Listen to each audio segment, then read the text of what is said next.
اہل کلیسیا کو عید قیامت المسیح کی بہت بہت خوشیاں مبارک ہوں۔ آج پوری دنیا میں تمام مسیحی عید قیامت المسیح کو منا رہے ہیں۔ عید قیامت المسیح کا دن مسیحی مختلف طریقوں سے مناتے ہیں۔ وہ اپنے گھر، اپنے گرجا گھروں کو سجاتے ہیں، وہ مختلف ملبوسات پہنتے ہیں، وہ تحائف ایک دوسرے کو دیتے ہیں اور اس طرح سے خداوند یسوع مسیح کے لیے اپنی محبت اور عقیدت کا اظہار کرتے ہیں۔ جو عید قیامت المسیح ہے وہ مسیحی ایمان کا ایک اہم حصہ ہے، کیونکہ اگر ہم مسیح خداوند کے تجسم پر ایمان رکھتے ہیں، اگر ہم اس کے دکھ اٹھانے پر ایمان رکھتے ہیں، اگر ہم اس کے مصلوب ہونے پر ایمان رکھتے ہیں اور اس کے مردوں میں سے جی اٹھنے پر ایمان نہیں رکھتے تو ہمارا ایمان بے فائدہ ہے۔ اور یہ اس لیے بھی ہے کیونکہ خداوند یسوع مسیح کے مردوں میں سے جی اٹھنے کے بغیر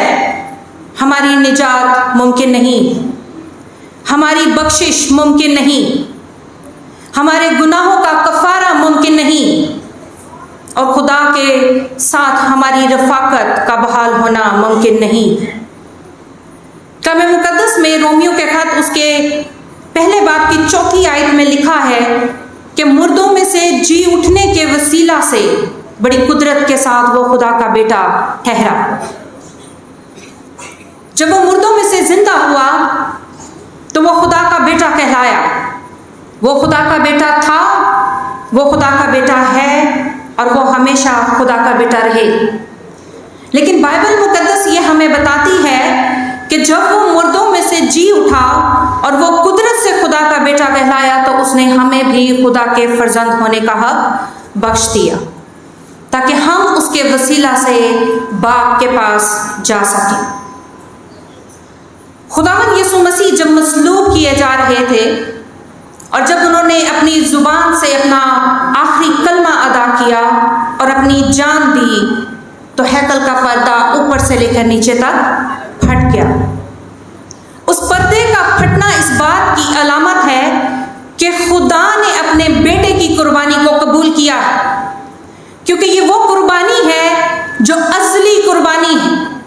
یہ ایسی قربانی ہے جس کے بعد کسی دوسری قربانی کی ضرورت نہیں۔ اگر ہم تاریخ میں دیکھیں تو انسانوں کے گناہوں، غلطیوں اور تقصیروں کے لیے بھیڑ بکریوں کی قربانی دی جاتی تھی، اور اس کا حکم خدا نے خود موسیٰ کو دیا تھا کہ تو میری قوم سے کہے کہ وہ اپنے گناہوں کی اور اپنی خطا کی قربانی کو ادا کیا کرے۔ لیکن یہ ضرور تھا کہ بنی نوع انسان کی غلامی سے رہائی کے لیے، ان کی گناہوں سے آزادی کے لیے، ان کی نجات کے لیے ایک ایسی قربانی ہو جس کے بعد کسی دوسری قربانی کی ضرورت نہ پڑے۔ اور اس کام کے لیے خدا نے اپنے بیٹے کو، جو اس کا اکلوتا تھا، اس نے چنا۔ اس نے اسے اس دنیا میں بھیجا تاکہ وہ ہمارے لیے خدمت کا کام سر انجام دے، تاکہ وہ ہمارے لیے اس راہ کو تیار کرے جو ہمارا خدا باپ سے ملاپ کراتی۔ اس نے اپنے بیٹے کو اس دنیا میں بھیجا تاکہ وہ ہمارے گناہوں کو اپنے کندھوں پر لے لے اور پھر ہمیں نجات تک لے کر جائے۔ خداوند یسوع مسیح کی قربانی کے بعد جو خدا نے اپنے حضور میں قبول کی، اور اس ہیکل کے پردے کے پھٹنے سے یہ ثابت ہوتا ہے کہ خدا اس کی قربانی سے مطمئن تھا۔ وہ جانتا تھا کہ یہ وہ قربانی ہے جو بنی نوع انسان کی نجات کے لیے ہے، ان کی بحالی کے لیے ہے، اور اس کے بعد کسی اور قربانی کی ضرورت نہیں ہے۔ آپ کے سامنے جو حوالہ تلاوت کیا گیا ہے اس میں خداوند یسوع مسیح کے جی اٹھنے کے متعلق گواہی ملتی ہے۔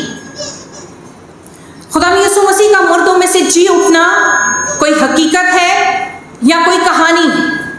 اس کے متعلق بہت سی قیاس آرائیاں۔ ایک خیال یہ پایا جاتا ہے کیونکہ جو خدا کے شاگرد تھے وہ خداوند یسوع مسیح کے مرنے پر اس قدر دکھ کی حالت میں تھے کہ وہ یہ تصور کرتے تھے کہ وہ زندہ اس کے سامنے کھڑا ہے، اور اس وجہ سے یہ بات مشہور ہے کہ خداوند یسوع مسیح مردوں میں سے جی اٹھا ہے۔ ایک دوسرا خیال یہ کہتا ہے کہ عین ممکن ہے کہ یہ شاگرد اور یہ عورتیں اس قبر پر گئی ہوں جو خداوند یسوع مسیح کی نہیں تھی، وہ ایسی قبر ہے جو خالی ہے، اور اس سے انہوں نے یہ اندازہ لگایا کہ خداوند یسوع مسیح مردوں میں سے جی اٹھا ہے۔ ایک تیسرا خیال یہ کہتا ہے کہ عین ممکن ہے کہ خداوند یسوع مسیح کی لاش کو چرا کر کسی اور جگہ رکھ دیا گیا ہو تاکہ اس بات کو ثابت کیا جا سکے کہ خداوند یسوع مسیح مردوں میں سے زندہ ہو گیا ہے۔ لیکن اگر یہ ساری باتیں درست ہیں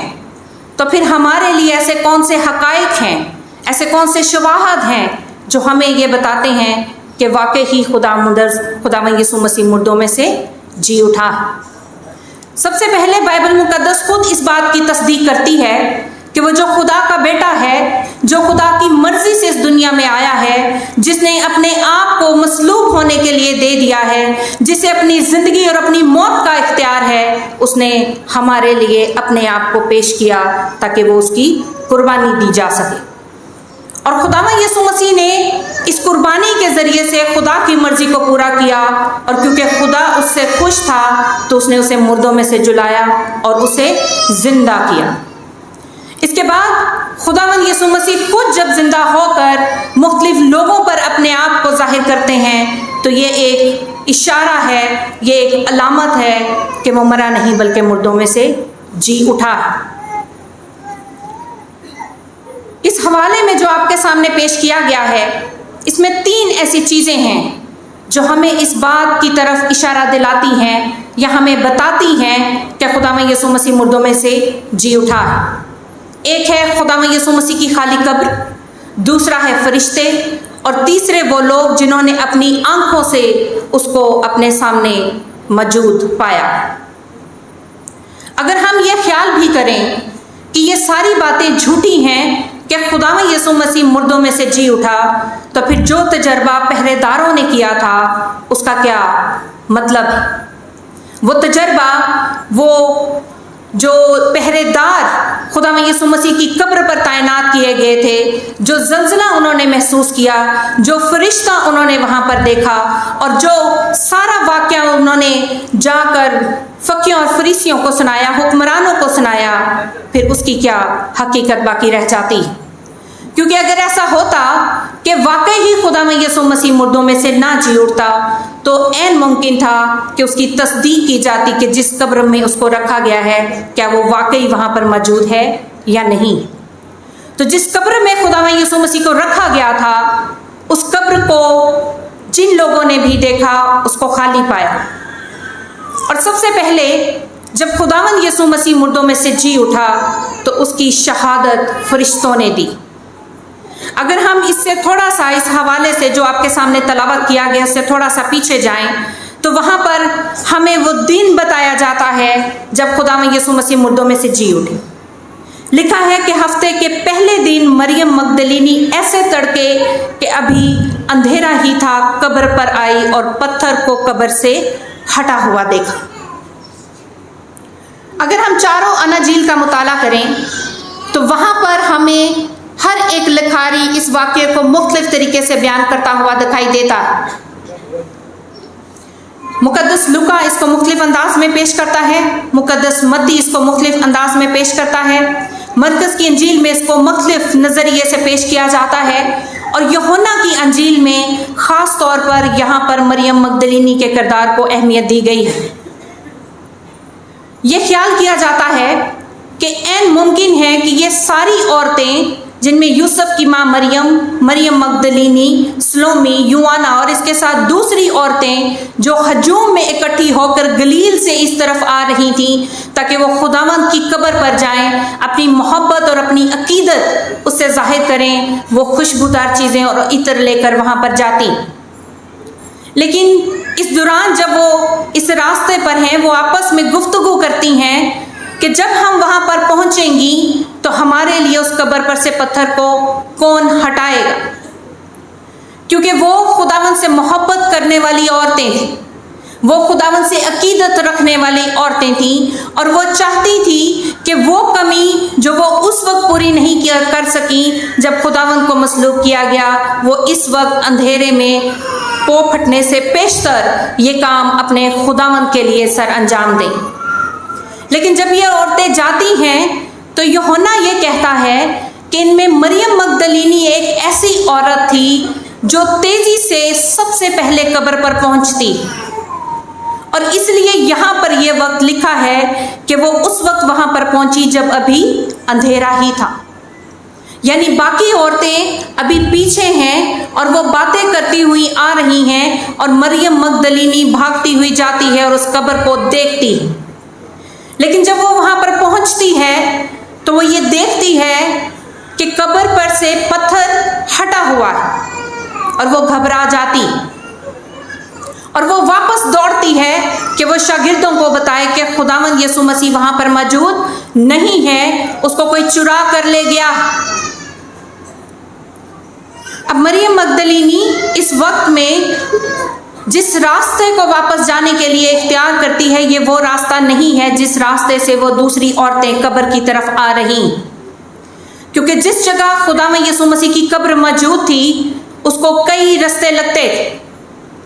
اور جس وقت میں مریم مگدلینی اس قبر سے واپس شاگردوں کو یہ خبر دینے جاتی ہے، اس وقت میں باقی عورتیں اس قبر پر آ موجود ہوتی۔ جب وہ وہاں پر آتی ہیں، وہ دیکھتی ہیں کہ قبر پر سے پتھر لڑکا ہوا ہے تو وہ ڈر جاتی، کیونکہ وہ بھی یہی خیال کرتی ہیں کہ خداوند یسوع مسیح کو کوئی چرا کر لے گیا۔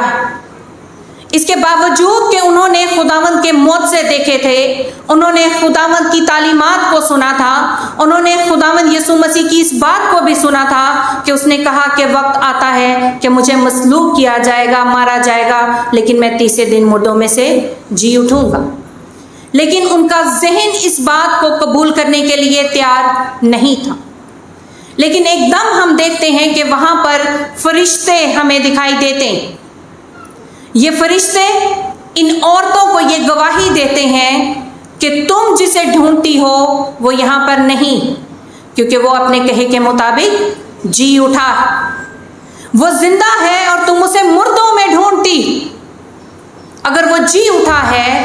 اور وہ یہاں پر نہیں ہے تو خوشی مناؤ اور جا کر اس کی منادی کرو۔ یہ عورتیں فرشتوں کو دیکھ کر گھبرا جاتی، وہ سنتی ہیں کہ فرشتوں نے کہا کہ جاؤ اور جا کر شاگردوں کو بتاؤ کہ کیا تم نے دیکھا کہ خداوند یسوع مسیح مردوں میں سے جی اٹھا۔ لیکن کلام مقدس ہمیں بتاتا ہے کہ جب یہ عورتیں واپس جاتی ہیں تو کیونکہ یہ خوف زدہ ہیں، یہ ڈری ہوئی ہیں، تو یہ کسی سے کچھ نہیں کہتی۔ اب مریم مگدلینی اس وقت میں شاگردوں کو بتاتی ہے، ان میں سے 2 شاگرد یوحنا اور پترس اس کی بات کو سن کر دوڑتے ہیں قبر کی طرف تاکہ وہ دیکھیں کہ کیا واقعی خداوند یسوع مسیح کی لاش کو وہاں سے کوئی چرا لے گیا ہے۔ جب وہ وہاں پر جاتے ہیں اور وہ اندر جھانکتے ہیں، دیکھتے ہیں، تو سوائے کپڑوں کے انہیں وہاں پر کچھ نہیں ملتا۔ وہ مایوسی کی حالت میں واپس لوٹتے ہیں، کیونکہ وہ بھی یہ خیال کرتے ہیں کہ خداوند کی لاش کو کوئی چرا لے گیا ہے۔ اب یوحنا جو ہے وہ اس ساری کہانی میں مریم مگدلینی کو ایک خاص اہمیت دیتا ہے۔ وہ اس بات کو عیاں کرنا چاہتا ہے کہ خداوند نے مریم مگدلینی کو ہی کیوں چنا کہ وہ خداوند یسوع مسیح کے جی اٹھنے کی پہلی گواہ بنے،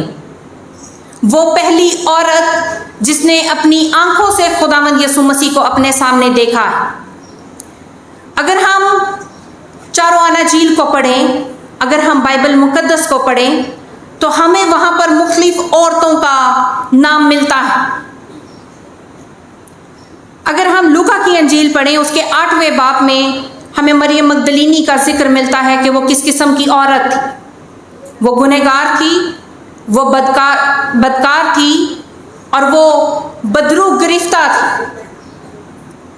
اور اس سے بیشتر کہ وہ خداوند یسوع مسیح کے ساتھ اپنا تعلق قائم کرتی، وہ خداوند یسوع مسیح سے ملتی، وہ برائی میں زندگی گزار رہی تھی، اور جب وہ خداوند یسوع مسیح سے ملتی ہے اور خدا اسے بدروحوں سے آزاد کرتا ہے تو خداوند یسوع مسیح اس سے کہتے ہیں کہ جا اور پھر گناہ نہ کرنا۔ یہ عورت جو گنہگار تھی، جسے معاشرے میں بد کردار سمجھا جاتا تھا، جسے معاشرے میں بری نظر سے دیکھا جاتا تھا، اسے خداوند نے اس کے گناہوں سے خلاصی دی تھی۔ اسے خداوند یسوع مسیح نے ان بدروحوں سے آزاد کیا تھا جو اس کے اندر گھر بنائے بیٹھی، اور یہی وہ عورت ہے جسے خداوند نے یہ استحقاق بخشا کہ جب وہ مردوں میں سے زندہ ہو تو سب سے پہلے وہ اپنے آپ کو اس پر ظاہر کرے۔ اگر ہم یوحنا کی انجیل اس کا 4 باب پڑھیں تو وہاں پر ہمیں سامری عورت کا ذکر ملتا ہے۔ یہ وہ سامری عورت ہے جس کے متعلق بائبل مقدس ہمیں یہ بتاتی ہے کہ وہ کئی بار ازدواج کے رشتے میں بندھی تھی، اور خداوند یسوع مسیح جب اپنی زمینی خدمت کر رہے تھے اور وہ اس عورت سے ملتے ہیں تو اس وقت بھی یہ عورت ایک ایسے شخص کے ساتھ رہ رہی تھی جو اس کا شوہر نہیں تھا۔ یہ وہ عورت تھی جو معاشرے سے نکالی ہوئی عورت، جو سامری تھی اور یہودیوں کی نفرت کا نشانہ بنی ہوئی تھی، اور خداوند یسوع مسیح سب سے پہلے اس عورت پر اپنے مسیحا ہونے کا اظہار کرتے، اور یہ عورت جا کر منادی کرتی ہے کہ دیکھو میں نے مسیحا کو دیکھا ہے۔ اس کے بعد اگر ہم متی کی انجیل دیکھیں، اس کے پہلے باب میں ہمیں خداوند یسوع مسیح کا نسب نامہ ملتا ہے۔ اس نسب نامے میں 4 عورتوں کا ذکر ہے، ایک ہے تمر، ایک ہے رحب، ایک ہے روت، اور ایک ہے اوریا کی بیوی بتسبا۔ ان 4 عورتوں کی زندگی کے متعلق اگر ہم دیکھیں تو یہ 4 عورتیں ہی بد کردار تھیں۔ ان میں سے کوئی زناکار ہے تو کوئی فاحشہ ہے، کوئی ایسی عورت ہے جو گناہ میں گری ہوئی۔ لیکن سوال یہ ہے کہ ان عورتوں کا نام بائبل مقدس میں کیوں درج کیا گیا ہے؟ اس کی ایک سب سے بڑی وجہ یہ ہے کہ یہ وہ عورتیں تھیں جو اس بات پر یقین رکھتی تھیں کہ جس مسیحا کا وہ آنے کا انتظار کر رہی ہیں، جو ان کو ان کے گناہوں سے آزاد کرے گا، جو ان کو رہائی دے گا، جو ان کو بحالی دے گا، وہ ضرور ان کو معاف کرے گا، وہ ان کی بدی کو ان سے دور کرے گا۔ اور یہ وہ عورتیں تھیں جو اپنے ایمان کی وجہ سے بائبل مقدس میں ان کا نام درج کیا گیا ہے۔ اس سے مراد ہرگز یہ نہیں ہے کہ عورتوں کے گناہ معاف ہوتے ہیں اور مردوں کے گناہ معاف نہیں ہوتے، لیکن جو یوحنا ہے، جو عہد جدید کے لکھاری ہیں، جو اناجیل کے لکھاری ہیں، وہ اس بات کو واضح کرنا چاہتے ہیں کہ خدا کی نظر میں ہر شخص برابر، چاہے وہ مرد ہو چاہے وہ عورت۔ بات ہے ایمان کی، بات ہے اس شخص کی خدا سے محبت اور عقیدت کی، بات ہے اس چیز کی کہ وہ اپنا وقت خدا کو کتنا دیتا ہے یا خدا کے ساتھ اپنا لگاؤ کتنا رکھتا ہے۔ اور یہاں پہ یہ مریم مگدلینی جو خداوند سے بے حد پیار کرتی تھی، جو اس کے لیے روتی تھی اور سب سے پہلے قبر پر جاتی ہے اور وہ یہ خیال کرتی ہے کہ اسے کوئی چرا لے گیا ہے۔ اس حوالے میں ہمیں بتایا جاتا ہے کہ مریم رو رہی ہے، وہ قبر کے بعد کھڑی رہتی ہے جب شاگرد واپس لوٹ جاتے ہیں، جب وہ عورتیں جو بعد میں آتی ہیں اور فرشتوں کا پیغام سن کر لوٹ جاتی ہیں، یہ مریم مگدلینی اس قبر پر کھڑی رہتی اور روتی، وہ آنسو بہاتی۔ اس کا رونا، اس کا دکھ میں ہونا، اس کا تکلیف میں ہونا اس بات کی علامت ہے کہ وہ اپنے خداوند کو یاد کر رہی ہے۔ وہ اس بات پر روتی ہے کہ اب وہ خداوند کو کبھی نہیں دیکھ سکے گی، کیونکہ وہ خداوند یسوع مسیح کو اپنا خداوند اور اپنا نجات دہندہ مانتی۔ کلام مقدس ہمیں بتاتا ہے کہ وہ رو رہی ہے، اس کی آنکھیں نم ہیں، اور وہ اس قدر روتی ہے کہ اس کو کچھ سمجھ نہیں کہ وہ کیا کرے، اور اس دوران وہ اندر قبر کے جھانکتی۔ جب وہ قبر کے اندر جھانکتی ہے تو وہ وہاں پر 2 فرشتے دیکھتی، ایک وہ جو جہاں پر خداوند یسوع مسیح کی لاش رکھی گئی تھی اس کے سرہانے پر ہے، اور دوسرا پتانے پر ہے۔ اور وہ جگہ جہاں پر خداوند یسوع مسیح کی لاش پڑی ہوئی تھی، وہاں پر وہ کپڑا لپٹا ہوا پڑا ہے جس میں خداوند یسوع مسیح کو لپیٹ رکھا تھا۔ اگر ہم عہد عتیق میں جائیں اور خروج کی کتاب اس کے 25ویں باب کو پڑھیں تو وہاں پر ہمیں خیمہ اجتماع کا منظر ملتا ہے، وہ منظر جو خداوند خدا نے خود حکم دیا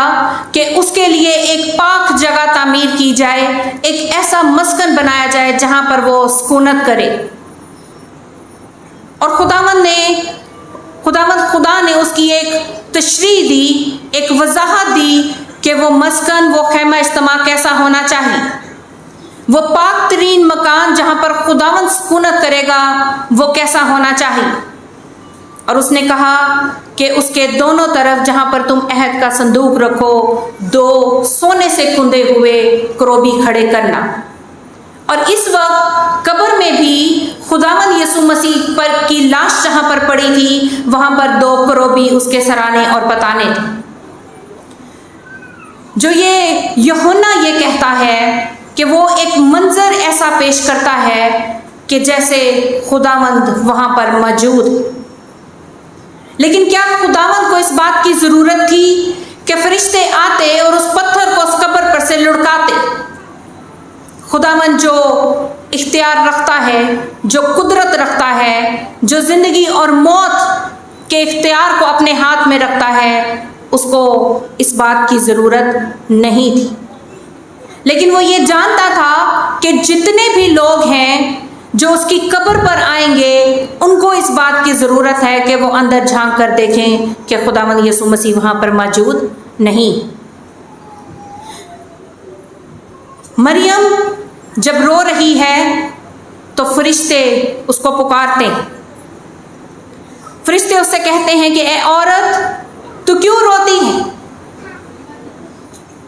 اور مریم جب ان کی طرف دیکھتی ہے تو وہ سمجھتی ہے کہ اس سے کوئی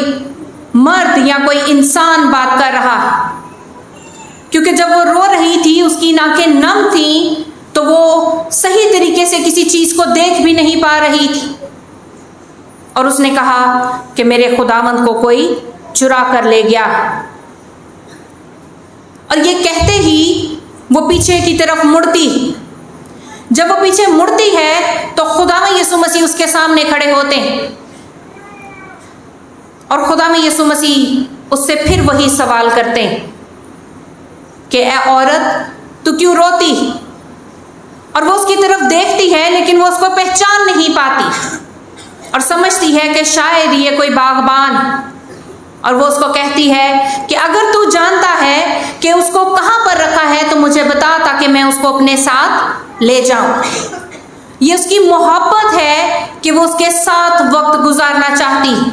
یہ اس کی محبت ہے کہ وہ اس کو دیکھنا چاہتی ہے اور اس کے لیے تڑپتی۔ اور پھر خداوند یسوع مسیح دوسری دفعہ جب اس کے ساتھ مخاطب ہوتے ہیں تو وہ اس کو کہتے ہیں اے مریم۔ اس کا یہ پکارنا، اس کی آواز کو سننا، کہ جب وہ اس کا نام پکارتا ہے تو مریم پہچان لیتی ہے کہ یہ میرا خداوند ہے، اور وہ عبرانی زبان میں کہتی ہے ربونی، یعنی میرے استاد۔ اور یہ خیال کیا جاتا ہے کہ جس وقت مریم مگدلینی نے خداوند یسوع مسیح کی آواز سنی تو اس نے اس کو فوری پہچانا اور وہ اس کے قدموں میں گر گئی۔ اس نے اس کی ٹانگوں کو پکڑ لیا، اپنے بازو اس کے گرد لپیٹ لیے اور اس کو چومنے لگی۔ وہ روتی رہی کیونکہ وہ خداوند یسوع مسیح کو پھر سے کھونا نہیں چاہتی تھی۔ لیکن جو لکھاری اس کی تشریح کرتے ہیں، جو علماء اس بات کی تشریح کرتے ہیں، وہ یہ کہتے ہیں کہ اس دور میں یہ رواج تھا کہ جو عورت کسی سے محبت کرتی تھی وہ اس کے قدموں میں جھک جاتی تھی، اور مریم مگدلینی نے ایسا ہی کیا کیونکہ وہ خداوند سے محبت کرتی تھی۔ لیکن آگے ہم دیکھتے ہیں کہ خداوند یسوع مسیح اس سے کہتے ہیں کہ مجھے مت چھو، کیونکہ میں اب تک اوپر باپ کے پاس نہیں گیا۔ ایک اور خیال یہ ہے کہ شاید مریم مگدلینی نے خداوند یسوع مسیح کو اس لیے نہیں پہچانا کیونکہ وہ اپنی جسمانی حالت میں نہیں تھی، لیکن یہ بات یقینی ہے کہ وہ واحد روح کی حالت میں بھی نہیں تھی۔ جس وقت خداوند یسوع مسیح زندہ ہوا وہ جلالی بدن میں تھا، وہ ایسا ہی بدن ہے جیسا ہمارا جسمانی بدن ہے، لیکن اس کی نوعیت فرق ہے۔ جسمانی بدن جو ہم اس دنیا میں رکھتے ہیں وہ فانی، وہ گل سڑ جاتا ہے، وہ تباہ ہو جاتا ہے، لیکن وہ بدن جو خدا اپنے لوگوں کو دیتا ہے یا جس کا وعدہ خدا نے اپنے لوگوں کے ساتھ کیا ہے کہ جب وہ آئے گا اور ان کو لے کے جائے گا اور انہیں جلالی بدن عطا کرے گا، وہ ایسا بدن ہے جو گلنے سڑنے کا نہیں ہے، وہ ابدی بدن، اور وہ اس حالت میں روح اور جلالی بدن کے ساتھ مریم مگدلینی کو ملتا، اور پھر وہ اس کو کہتا ہے کہ مجھے چھو مت کیونکہ میں باپ کے پاس نہیں پہنچا۔ مریم اس سے اس بات سے حیران ہے کہ اس نے اسے کیوں کہا کہ مجھے مت چھو، لیکن اسی لمحے خداوند یسوع مسیح اسے ایک نجات کا پیغام دیتا ہے اور وہ کہتا ہے کہ جا اور میرے بھائیوں سے کہہ کہ میں مردوں میں سے جی اٹھا ہوں، اور اس سے پیشتر کہ وہ جائیں، وہ گلیل میں انہیں ملے گا۔ بائبل مقدس میں عہد جدید میں اناجیل میں یوحنا کی انجیل وہ واحد کتاب ہے جس میں پہلی مرتبہ شاگردوں کے لیے بھائیوں کا لفظ استعمال کیا گیا ہے۔ اس سے پیشتر ان لوگوں کو جو خداوند کے ساتھ تھے شاگردوں کے نام سے مخاطب کیا جاتا تھا، دوست کے نام سے مخاطب کیا جاتا تھا، غلام کے نام سے مخاطب کیا جاتا تھا، لیکن یوحنا یہاں پر ان کے لیے جو لفظ استعمال کرتا ہے وہ کہتا ہے کہ خداوند نے کہا کہ جا اور میرے بھائیوں سے کہہ کہ جس خداوند یسوع مسیح جو ہے وہ مردوں میں سے جی اٹھا ہے اور وہ تمہیں ضرور ملے گا۔ اور یہ عورت کیونکہ خداوند سے عقیدت رکھتی تھی، محبت رکھتی تھی، وہ اس بات سے خوش ہے اور وہ اس بات کو، اس پیغام کو جو خداوند یسوع مسیح نے اسے دیا ہے وہ لے کر شاگردوں کے پاس جاتی، لیکن وہاں پر ہم دیکھتے ہیں کہ جو شاگرد ہیں وہ اس کی بات کا یقین نہیں کرتے۔ جب وہ اس بات کی عکاسی کرتی ہے کہ اس نے اپنی آنکھوں سے خداوند یسوع مسیح کو دیکھا ہے، تو باقی عورتیں بھی اس بات کی گواہی دیتی ہیں کہ ہاں ہم نے فرشتوں کو دیکھا جنہوں نے ہمیں یہ گواہی دی کہ جسے ہم مردوں میں ڈھونڈتی ہیں وہ جی اٹھا ہے اور وہ اب ہمارے اس قبر میں موجود نہیں۔ مریم مگدلینی شاگردوں کو خبر دیتی اور وہ شاگرد اس کی بات کا یقین نہیں کرتے۔ عبرانیوں کے خط اس کے دوسرے باب کی 10ویں آیت میں لکھا ہے، جس کے ذریعے سے سب چیزیں ہیں، جس کے وسیلہ سے سب چیزیں ہیں، اس نے بہت سارے بیٹوں کو جلال میں داخل کرنے کے لیے خداوند کے وسیلہ سے اس کو کامل کیا ہے۔ خداوند یسوع مسیح جس نے ہمیں یہ حق بخشا ہے کہ ہم خدا کے بیٹے اور بیٹیاں بن جائیں، ہم اس کی وراثت کا حصہ بن جائیں، ہم اس کے خاندان کا حصہ بن جائیں، اس نے یہ استحقاق ہمیں بخشا کہ اس کے جی اٹھنے کی گواہی بھی ہم ایک دوسرے کے ساتھ بانٹیں اور دنیا تک پہنچائیں۔ خداوند یسوع مسیح مردوں میں سے جی اٹھا، یہ ہمارا ایمان، اس کے وسیلہ سے ہماری نجات ممکن ہے، یہ بھی ہمارا ایمان، اور اس کے وسیلہ سے ہم باپ کے ساتھ دوبارہ ملاپ حاصل کرتے ہیں، رفاقت حاصل کرتے ہیں اور اس کے ساتھ تعلق میں بحال ہوتے ہیں، یہ بھی ہمارا ایمان۔ آج کا دن جو عید قیامت المسیح کا ہے، جو ہمارے لیے ایک نئی امید ہے کہ خداوند یسوع مسیح کے مردوں میں سے جی اٹھنے کے بعد ہم بھی مردوں میں سے جی اٹھیں گے، کیونکہ اس نے مردوں میں سے جی اٹھنے میں پہلا پھل بنا اور ہمیں اس بات کی امید دلائی کہ جیسے وہ آسمان پر گیا ہے ویسے وہ ہمیں بھی اپنے ساتھ آسمان پر لے جائے، اور ہماری یہ امید خداوند یسوع مسیح کے وسیلہ سے ہی پوری ہوتی۔ آج خداوند چاہتا ہے کہ ہم صرف اس ایک دن کو خداوند یسوع مسیح کا دن سمجھ کے نہ گزاریں، اس کے جی اٹھنے کا دن سمجھ کے نہ گزاریں، بلکہ اپنے ہر ایک دن کو اس استحقاق کے ساتھ گزاریں کہ خدا نے بھی ہمارے ساتھ یہ وعدہ کیا ہے کہ وہ ہمیں مردوں میں سے زندہ کرے گا اور اپنے ساتھ آسمان پر لے جائے۔ یہ وہ جگہ ہے جہاں پر ہم اطمینان کی زندگی گزاریں گے، یہ وہ جگہ ہے جہاں پر ہم خوشی کی زندگی گزاریں گے، یہ وہ جگہ ہے جہاں ہم خدا کے ساتھ رفاقت میں رہیں گے۔ خداوند کا کلام میرے اور آپ سب کے لیے باعث برکت ہے۔ Thanks for watching. To watch more, subscribe, like and comment. Don't forget to Guardians of Faith PCP Gacker. Follow now.